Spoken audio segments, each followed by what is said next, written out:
রাষ্ট্র ব্যর্থ হলে আওয়ামী লীগের বিচার জনতার আদালতে, বলছে এনসিপি। বিচার ও সংস্কারের আগে নির্বাচন নয়। দ্রুত সময়ের মধ্যেই আওয়ামী লীগ নিষিদ্ধের জন্য আপনারা ফ্যাসিবাদ বিরোধী মঞ্চ তৈরি করুন। পাড়ায় পাড়ায়, মহল্লায় মহল্লায় আমরা জনতার আদালত তৈরি করব। দেশে এমন পরিস্থিতি তৈরি করা হচ্ছে যেন নির্বাচনের কথা বলাই অপরাধ। এবি পার্টির প্রতিষ্ঠা বার্ষিকীতে তারেক রহমান। অত্যন্ত সুকৌশলে দেশে এমন একটি আবহাওয়া তৈরির অপচেষ্টা চলছে যেখানে নির্বাচন অনুষ্ঠানের দাবি করাটাই যেন একটি অপরাধ। আজ সোহরাওয়ার্দী উদ্যানে হেফাজতে ইসলামের সমাবেশ। নারী বিষয়ক সংস্কার কমিশন বাতিল সহ 4 দফা দাবি। দেড় যুগেও পূর্ণতা পায়নি ময়মনসিংহের চরাঞ্চলের 20 শয্যার হাসপাতাল। সেবা বঞ্চিত 2 লাখ গ্রামবাসী। মৌলভীবাজারের কুলাউড়ায় শুরু হয়নি বন্যা প্রতিরক্ষা বাঁধের কাজ। বন্যার আশঙ্কায় অর্ধশত গ্রামের মানুষ। এবং বাগেরহাটের খালগুলো প্রভাবশালীদের দখলে। নাব্যতা হারিয়ে মৃত প্রায়। সামান্য বৃষ্টিতেই শহরে জলাবদ্ধতা।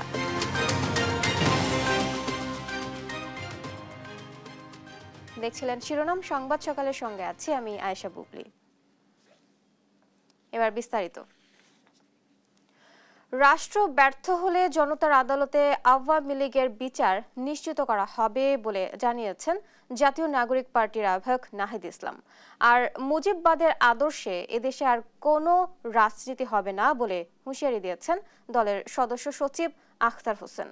গণহত্যার দায়ে আওয়ামী লীগের বিচার ও রাজনৈতিক কার্যক্রম নিষিদ্ধের দাবিতে শুক্রবার বিকেলে বায়তুল মোকাররমের দক্ষিণ গেট প্রাঙ্গণে এনসিপির বিক্ষোভ সমাবেশে এই কথা বলেন তারা। তারেক মাহমুদ সুজনের রিপোর্ট।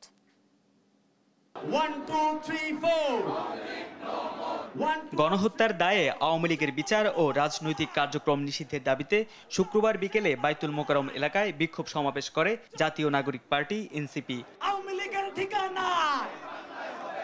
সমাবেশে বক্তারা প্রশ্ন তোলেন, কত মানুষকে হত্যা করলে একটি সন্ত্রাসী দল নিষিদ্ধ হয়? হুঁশিয়ারি দিয়ে বলেন, শহীদদের রক্তের উপর দাঁড়িয়ে আওয়ামী লীগ রাজনীতি করতে পারবে না। তাগিদ দেন নির্বাচনের আগে বিচার ও মৌলিক সংস্কার নিশ্চিতের। আর কত বাংলাদেশের মানুষকে নিষ্পেষণ করলে একটা দলের নিবন্ধন বাতিল করা হবে? আমাদের দেশে কি ধরনের সংস্কার দরকার সে বিষয়ে একমাত্র বলার অধিকার রাখে এই শহীদ এবং আহতদের পরিবার এবং তারা আহতরা। বক্তারা বলেন, যদি কিন্তু ও কোনো অথবা ছাড়াই আওয়ামী লীগকে নিষিদ্ধ করতে হবে। যতদিন আওয়ামী লীগ নিশ্চিহ্ন না হবে ততদিন সংগ্রাম চলবে বলেও জানান তারা। যদি কিন্তু কোনো অথবা নেই, আওয়ামী লীগকে অনতিবিলম্বে নিষিদ্ধ করতে হবে।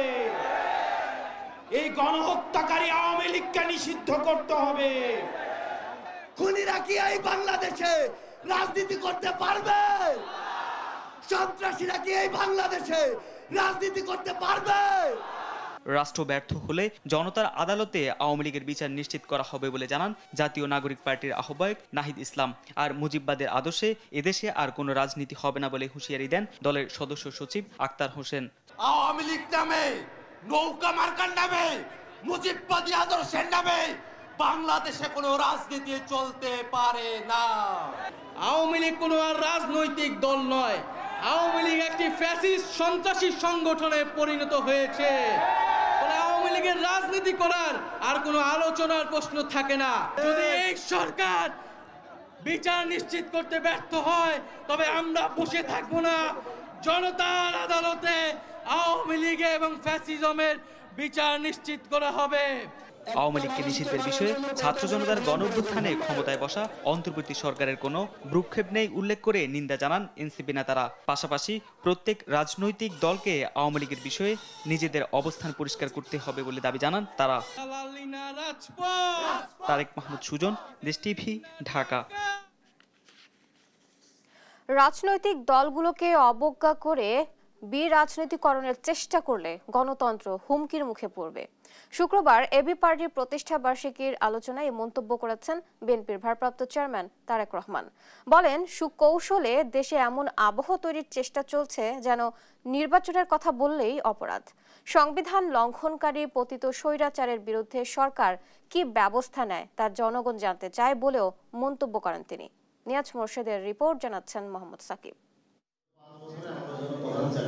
শুক্রবার সকালে এবি পার্টির পঞ্চম প্রতিষ্ঠাবার্ষিকী উপলক্ষে জাতীয় প্রেস ক্লাবের অডিটোরিয়ামে আয়োজন করা হয় আলোচনা সভার। আলোচনা সভার শুরুতেই শুভেচ্ছা বক্তব্য দেন এবি পার্টির সাধারণ সম্পাদক। এ সময় বিভিন্ন রাজনৈতিক দলের নেতারা প্রয়োজনীয় সংস্কার শেষে দ্রুত নির্বাচন দেওয়ার আহ্বান জানান। প্রধান অতিথি হিসেবে বিএনপির ভারপ্রাপ্ত চেয়ারম্যান তারেক রহমান ভার্চুয়ালি যুক্ত হয়ে বলেন, কিতাবি বা পুঁথিগত সংস্কার দিয়ে স্বৈরাচার ঠেকানো যায় না, তাই পলাতক স্বৈরাচার আর তার দোসররা যেন আর মাথাচাড়া দিয়ে উঠতে না পারে, সেটাই হবে আগামীর রাজনৈতিক বন্দোবস্ত। পরাজিত তাবেদার অপশক্তি, তাদের দোসররা আর যেন মাথা ছাড়া দিয়ে উঠতে না পারে, সেটাই হোক বাংলাদেশের আজ এবং আগামী দিনের রাজনৈতিক বন্দোবস্ত। তিনি বলেন, সুকৌশলে দেশে এমন আবহ তৈরির চেষ্টা চলছে যেন নির্বাচনের কথা বললেই অপরাধ। অত্যন্ত সুকৌশলে দেশে এমন একটি আবহাওয়া তৈরির অপচেষ্টা চলছে যেখানে নির্বাচন অনুষ্ঠানের দাবি করাটাই যেন একটি অপরাধ। জাতীয় নির্বাচন অনুষ্ঠান নিয়ে অবজ্ঞাসূচক বক্তব্য, মন্তব্য কিন্তু পলাতক স্বৈরাচারকেই আনন্দ দেয়। এছাড়া তিনি আরো বলেন, রাজনৈতিক দলগুলোকে অবজ্ঞা করে বিরাজনীতিকরণের চেষ্টা করলে গণতন্ত্র হুমকির মুখে পড়বে। স্বৈরাচার বা ফ্যাসিবাদী শাসন আমলে সবশেষ দ্রুত নির্বাচনের রোডম্যাপ ঘোষণারও দাবি জানান তিনি। মোহাম্মদ সাকিব, দেশ টিভি, ঢাকা। অন্তর্বর্তী সরকারের দেয়া আরাকানদের মানবিক করিডোর সামরিক করিডোর পরিণত হবে কিনা তা এখন জনগণের প্রশ্ন। আর সংস্কার যাই হোক তাতে জনগণের মতামত নিতে হবে।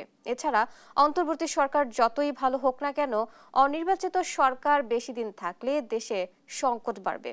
শুক্রবার এবি পার্টির পঞ্চম প্রতিষ্ঠা বার্ষিকীর আলোচনা সভায় অংশ নিয়ে বিভিন্ন রাজনৈতিক দলের নেতারা এসব কথা বলেন। বিস্তারিত নিয়াজ মোর্শেদের প্রতিবেদনে।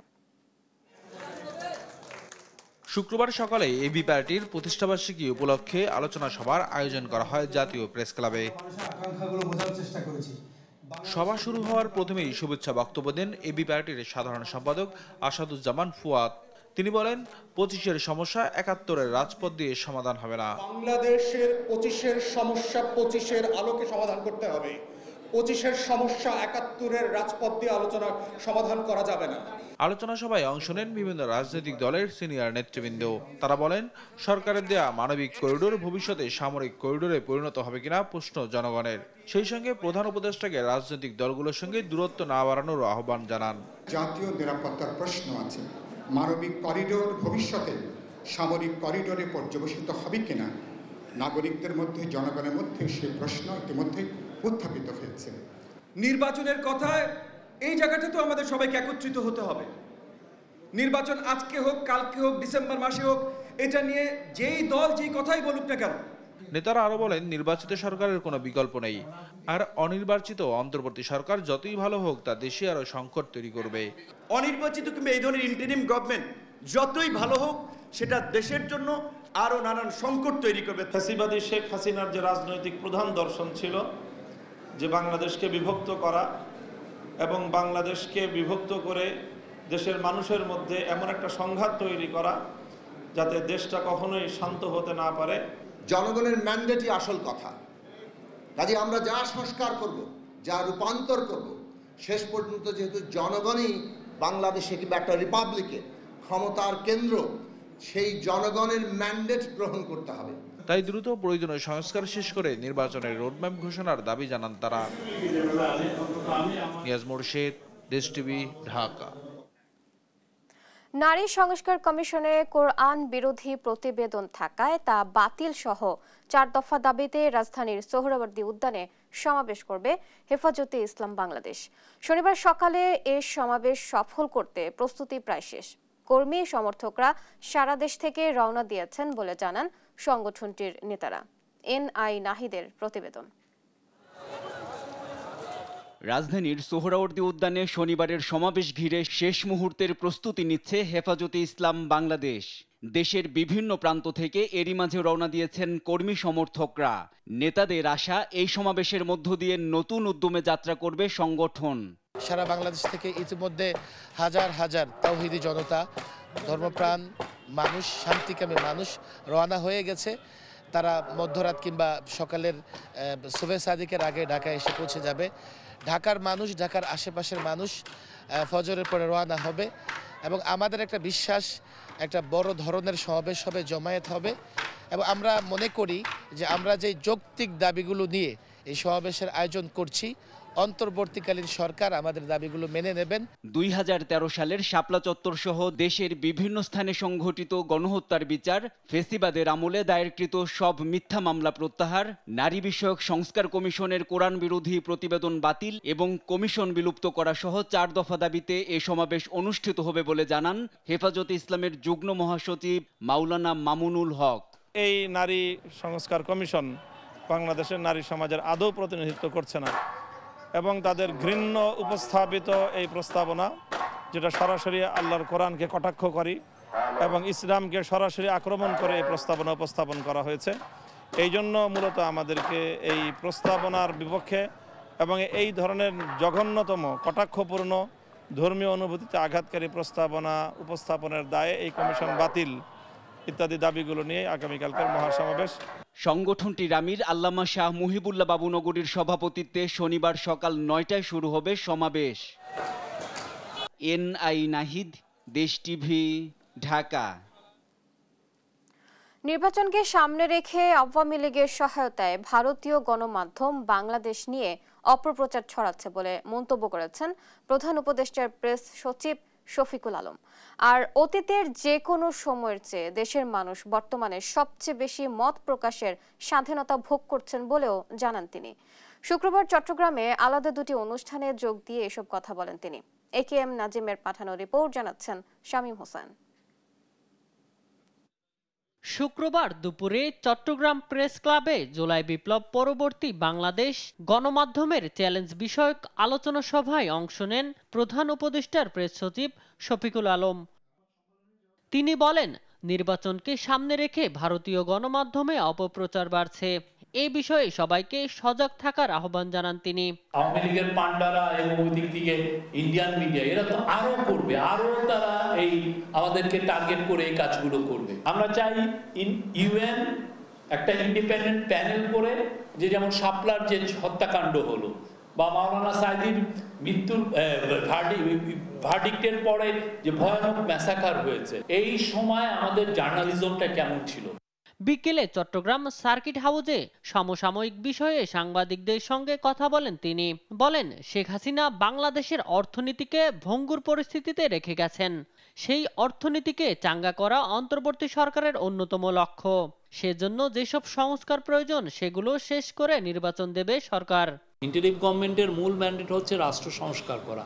এই রাষ্ট্র সংস্কারের মধ্যে রাষ্ট্রের ইকোনমিক সংস্কারটা মূল, one of the major areas. তো সেই জন্যই যাতে যেই সমস্ত জায়গায় সংস্কার করলে জব তৈরি হবে, যে সমস্ত জায়গায় সংস্কার করলে আমার ইকোনমি ফুলে ফেপে উঠবে, অনেক বড় জায়গায় যাবে, সেটা তো এটা আমাদের একদম বড় রকমের কাজ। এটা একদম না। আর ইলেকশনটা অবশ্যই আমরা সব কাজ শেষে আমরা ইলেকশন দিয়ে একটা ডেমোক্রেটিক ট্রানজিশন করে একটা ইলেক্টেড গভর্নমেন্টের কাছে ক্ষমতা রেখে আমরা চলে যাব। গণমাধ্যমে নতুন করে যে 1,10,000 রোহিঙ্গা গেল 3 মাসে প্রবেশের কথা বলা হচ্ছে, সেটিকে বিভ্রান্তিকর বলেও জানান প্রধান উপদেষ্টার প্রেস সচিব। নিউজ ডেস্ক, দেশ টিভি। বিশ্ব সংবাদ মাধ্যমের স্বাধীনতা সূচকে গত বছরের তুলনায় 16 ধাপ এগিয়েছে বাংলাদেশ। 3 মে বিশ্ব মুক্ত গণমাধ্যম দিবস উপলক্ষে শুক্রবার রিপোর্টার্স উইদাউট বর্ডার্স এই স্বাধীনতা সূচক প্রকাশ করে। এবারের সূচকে 180টি দেশ ও স্বায়ত্তশাসিত অঞ্চলের মধ্যে বাংলাদেশের অবস্থান 149তম, স্কোর 33.71। গত বছরের তুলনায় এবার 5টি ইন্ডিকেটরের প্রতিটিতে ভালো করেছে বাংলাদেশ। গত বছরের সূচকে বাংলাদেশের অবস্থান ছিল 165তম, স্কোর ছিল 27.64। এই সূচকে পার্শ্ববর্তী দেশ ভারত 151, পাকিস্তান 158তম এবং ভুটানের অবস্থান 152তম।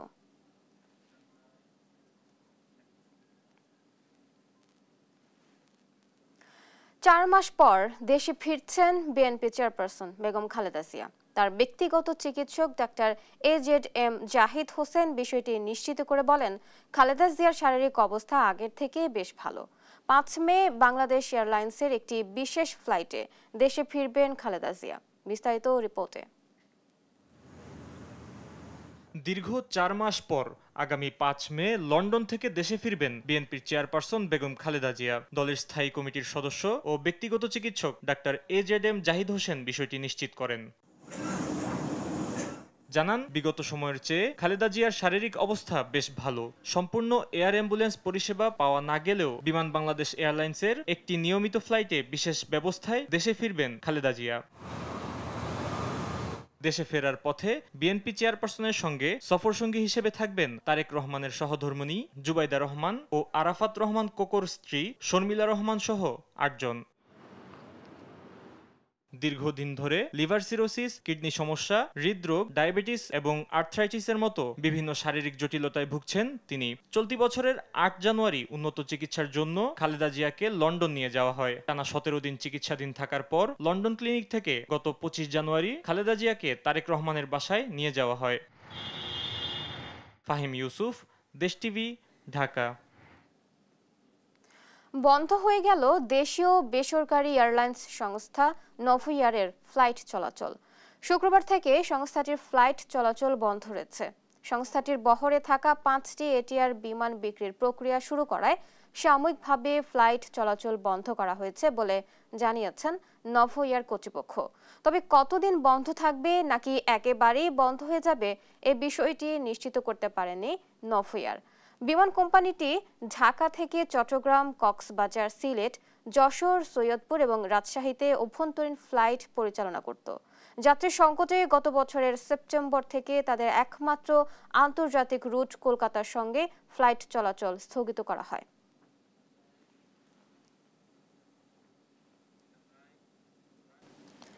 রাজনৈতিক রোষানলে পরে 1.5 যুগেও পূর্ণতা পায়নি বিএনপি সরকারের করা ময়মনসিংহের চরাঞ্চলের 20 শয্যার হাসপাতাল। এতে সেবা বঞ্চিত অঞ্চলটির 2 লাখেরও বেশি মানুষ। হাসপাতাল কমপ্লেক্স ও স্টাফদের আবাসন ভবন থাকলেও নেই প্রয়োজনীয় চিকিৎসক ও লোকাবল। প্রায়ই চিকিৎসকের অনুপস্থিতিতে ফার্মাসিস্ট, নার্স ও স্টাফরা রোগী দেখায় স্বাস্থ্য ঝুঁকিতে পড়ছেন সে অঞ্চলের মানুষ। ইলিয়াস আহমেদের প্রতিবেদন, জানাচ্ছেন টুম্পা আফরোজ। ব্রহ্মপুত্রের তীর ঘেঁষা চরাঞ্চলবাসীর স্বাস্থ্যসেবা নিশ্চিতে 2006 সালে ময়মনসিংহ সদর উপজেলার পরাণগঞ্জে 20 শয্যার হাসপাতাল নির্মাণ করে তৎকালীন প্রধানমন্ত্রী বেগম খালেদা জিয়ার সরকার। হাসপাতালটি উদ্বোধনের পরপরই ক্ষমতা হারায় বিএনপি।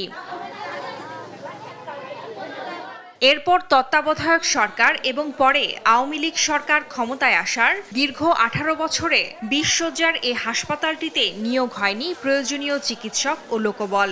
অভিযোগ আছে, বিএনপি সরকারের দেয়া হাসপাতালে বরাদ্দ বেড, এক্স-রে মেশিন সহ বিভিন্ন চিকিৎসা সরঞ্জামাদি নিজ এলাকা গৌরীপুরে নিয়ে যান আওয়ামী লীগ সরকারের তৎকালীন স্বাস্থ্য প্রতিমন্ত্রী অবসরপ্রাপ্ত ক্যাপ্টেন মুজিবুর রহমান। স্থানীয়রা বলছেন, বিএনপি সরকার ভবনসহ চিকিৎসক ও স্টাফদের বেশ কয়েকটি আবাসন ভবন নির্মাণ করলেও হাসপাতালটি ইচ্ছাকৃতভাবেই চালু করেনি আওয়ামী লীগ সরকার। বিএনপি কর্তৃক প্রতিষ্ঠিত এই যে একটা প্রতিহিংসা, এই প্রতিহিংসার জন্য আজকে এটা জঙ্গলে পরিণত হয়েছে। ক্যাপ্টেন মুজিব সাহেব রাতের অন্ধকারে এই হাসপাতালের বিভিন্ন জিনিসপত্র এমনকি ফ্যানগুলি পর্যন্ত খুলে নিয়ে চলে গেছে। হাসপাতালে চিকিৎসা নেওয়া রোগীদের অভিযোগ, প্রায়ই চিকিৎসকদের অনুপস্থিতিতে তাদের সেবা দিচ্ছেন স্টাফরা। তারা বলে কি কি ওষুধ নিবে আর কি এগুলাই নেই আর কি, যেগুলা বলে এগুলাই দেওয়া। ডেপুটেশন ম্যাডাম চলে গেছে আর একজন হলো ছুটিতে আছে আর একজন হলো সদরের ট্রেনিং এ। শুরুতে যে আমরা মানে টিকিট করে রোগীর কি সমস্যা শুনে ওষুধ দিচ্ছি। এখন আমার হলো গলা ব্যথা অনেকদিন যাবত, আজকে ওষুধ না পা আর এই প্যারাসিটামল গ্যাসের ওষুধ ছাড়া অন্য কিছু না। শ্বাসকষ্ট কর্ম এটা লেগে আরবার হই না, কর্মটা দিল না নাই না করতেছে। উপজেলা স্বাস্থ্য কর্মকর্তা ডাক্তার শাহজাহান কবির জানান, জনবল সংকটের কারণে চালু করা সম্ভব হয়নি হাসপাতালটি। 46 জনের একটি জনবল কাঠামো গঠন করেছে স্বাস্থ্য বিভাগ বলেও জানান তিনি। সচিব স্যার এখানে এসেছিলেন পরিদর্শনে, বিস্তারিত আমরা জানিয়েছি ওনাকে। উনিও বলেছেন, আমাদেরকে আশ্বাস দিয়েছেন যে এখানে জনবল নিয়োগ করা হবে এবং অচিরেই সেই সংকট সমাধান করা হবে। চরাঞ্চলের 2 লাখের বেশি মানুষের স্বাস্থ্যসেবা নিশ্চিতে দ্রুত হাসপাতালটি পূর্ণাঙ্গভাবে চালু করবে সরকার, এমনটাই প্রত্যাশা সবার। নিউজ ডেস্ক, দেশ টিভি। মৌলভীবাজারের কুলাউড়ায় বন্যা পরবর্তী 8 মাস চলে গেলেও বন্যা প্রতিরক্ষা বাঁধে পানি উন্নয়ন বোর্ড স্থায়ীভাবে কাজ শুরু করেনি। বর্ষা মৌসুম শুরুর আগে ভাঙন ও ঝুঁকিপূর্ণ স্থান মেরামত না করায় বন্যার আশঙ্কা করছেন অর্ধশত গ্রামের মানুষজন। এদিকে পানি উন্নয়ন বোর্ড বলছে, ভূমি অধিগ্রহণ ও ঠিকাদারের পাওনা পরিশোধ করতে না পারায় কাজের বিলম্ব হচ্ছে। সালেহ ইলাহি কোটির প্রতিবেদন, জানাচ্ছেন টুম্পা আফরোজ। মৌলভীবাজারের কুলাউড়া উপজেলার পৃথিমপাশা ইউনিয়নের রাজাপুর কলিকোনা, বেলেরতল ও ছিকরিয়া এলাকা। গত বছর মনু নদীর বাঁধের প্রায় 2 থেকে 250 ফুট এলাকায় ভাঙন দেখা দিলে বাড়িঘর হারিয়ে পানিবন্দী হয়ে পড়েন এ এলাকার কয়েক হাজার মানুষ। 6 মিটার সিসি ব্লক ও জিও ব্যাগ দিয়ে মনু নদীর ভয়াবহ বন্যা আর ভাঙন থেকে তীর সংরক্ষণ ও বাঁধ মেরামত কাজের প্রকল্প গ্রহণ করা হয়। বন্যা পরবর্তী 8 মাস পেরিয়ে গেলেও ভাঙন ও ঝুঁকিপূর্ণ স্থান মেরামত না করায় আসছে বর্ষা মৌসুমে আবারও বন্যার আশঙ্কা করছেন অর্ধশত গ্রামের মানুষ। ব্লকের কাজও না, এই মাটির কাজও না, সব এখন বন্ধ। এখন আমরা কি করি? কিন্তু এই বছর যে অবস্থা আমরা পানির, যদি পানি আসে তাইলে আমরা এই বাড়ির থাকবো, আমরা লাগে এখন বিপজ্জনক হয়ে দাঁড়াই। কিনারে দি পানি লুদাইয়ার ঢুকে বাচ্চা হাচ্চা লইয়া আমরা কই যাইতাম। ঠিকাদারের প্রতিষ্ঠানের অবহেলার কারণে কাজটা আজকে স্থগিত হয়ে বই রয়েছে। ঊর্ধ্বতন কর্তৃপক্ষের কাছে আকুল আবেদন জানাই আমরা কাজটা যেন তাড়াতাড়ি হয়। ভূমি অধিগ্রহণের কাজ চলমান উল্লেখ করে ঠিকাদারের পাওনা পরিশোধের মাধ্যমে দ্রুত কাজ সম্পাদন করা হবে বলে জানান পানি উন্নয়ন বোর্ডের নির্বাহী প্রকৌশলী। বর্তমান কাজটা অগ্রগতি প্রায় 30%। এখন আমরা যদি ঠিকাদারের অনেক বকেয়া বিল আছে, বকেয়া বিলগুলো পরিশোধ করলে হয়তো কাজটা আমরা একটু গতি বাড়াতে পারবো। আশা করতেছি আমরা তো সামনের মাসে খরস্রোতা মনু নদীর ভয়াবহ বন্যা আর ভাঙন থেকে তীর সংরক্ষণ ও বাঁধ মেরামত কাজের প্রকল্প গ্রহণ করা হয় 2021 সালে। প্রায় 5 বছর অতিবাহিত হলেও কাজ হয়েছে মাত্র 30%। নিউজ ডেস্ক, দেশ টিভি। বাগেরহাট শহরের খালগুলো দিয়ে একসময়ে বড় বড় নৌকা চলাচল করলেও প্রভাবশালীদের দখল ও যত্রতত্র ময়লা ফেলায় নাব্যতা হারিয়েছে খালগুলো। এখন সে খালগুলো মৃতপ্রায়। এতে সামান্য বৃষ্টিতেই জলাবদ্ধতা সৃষ্টি হয় পৌর শহরে। আর শুকনো মৌসুমেও ময়লা পচা গন্ধ আর মশা মাছি পোকামাকড়ের উপদ্রবে নানা রোগে আক্রান্ত হচ্ছে নাগরিকরা। এস সোহানের রিপোর্ট, জানাচ্ছেন নুসরাত শোভা। বাগেরহাট শহরের প্রধান সড়কে অবস্থিত নাগেরবাজার খাল। একসময় খালটি 25 ফুট চওড়া ছিল বলে জানান স্থানীয়রা। বর্তমানে যা দাঁড়িয়েছে 10 থেকে 15 ফুটে। তবু থেমে নেই দখলদারদের থাবা। খালের অর্ধেক জুড়ে পৌর আওয়ামী লীগের সাবেক সভাপতি শেখ বশিরুল ইসলামের সুউচ্চ ভবন। বাকি অংশেও দখলের ছাপ সুস্পষ্ট। শুধু এই খাল নয়, বাগেরহাট পৌরসভার তফসিলভুক্ত বাসাবাটি খাল, বাইলের খাল, সরুই ও হারিখালি খালেরও একই অবস্থা। এসব খাল দিয়ে একসময় বড় বড় নৌকা চলাচল করলেও প্রভাবশালীদের দখল ও যত্রতত্র ময়লা ফেলায় নাব্যতা হারিয়ে খালগুলো এখন মৃতপ্রায়। এতে সামান্য বৃষ্টিতেই জলাবদ্ধতা সৃষ্টি হয় পৌর শহরে।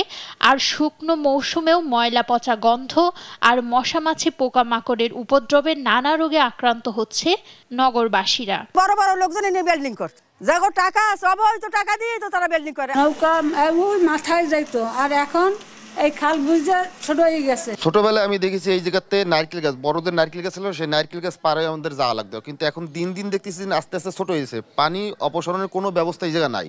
এই কারণে জলাবদ্ধতা সৃষ্টি। আমাদের বাচ্চাকে আমাদের চুলায় রান্নাবান্না করতে, যখন জোয়ারে পানি ঢোকে তখন আমাদের রান্নাবান্না করতে অসুবিধা হয়। খাল ঘিরে গড়ে ওঠা অবৈধ স্থাপনা উচ্ছেদের দাবি সচেতন নাগরিকদের। আমরা বাগেরহাট পৌরসভায় যে সমস্ত খালগুলি দেখতে পাই, এগুলির উপরে যে অবৈধ স্থাপনা আছে এগুলি বিভিন্ন সময় তালিকাভুক্ত হয়েছে এবং এগুলিকে শনাক্ত করে উচ্ছেদের জন্য উদ্যোগ নেওয়া হয়েছে। কিন্তু কিছুদূর অগ্রসর হওয়ার পরে এটা অদৃশ্য কারণে বন্ধ হয়ে যায়। জলাবদ্ধতার কারণ একমাত্র কারণ হচ্ছে এই অবৈধ স্থাপনাগুলো এবং এই পৌরসভার খালগুলি বন্ধ হয়ে যায় এবং সংস্কার অভাবের কারণেই এটি সম্ভব হচ্ছে না। প্রশাসনের সহযোগিতা পেলে উপকূলবর্তী শহরের ভেতরের এই খালগুলো খননের উদ্যোগ নেওয়া হবে বলে জানান পৌরসভার প্রকৌশলী। 500 বাড়ি আমরা আইডেন্টিফাই করছি যেগুলো হচ্ছে এখন অবৈধভাবে খালের ভিতরে আছে।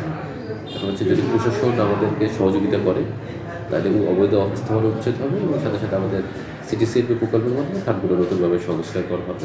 নিশ্চিহ্ন হতে চলা এই খালগুলোকে দখল দূষণের হাত থেকে বাঁচাতে দ্রুত পদক্ষেপ নেয়ার দাবি নগরবাসীর। নিউজ ডেস্ক, দেশ টিভি।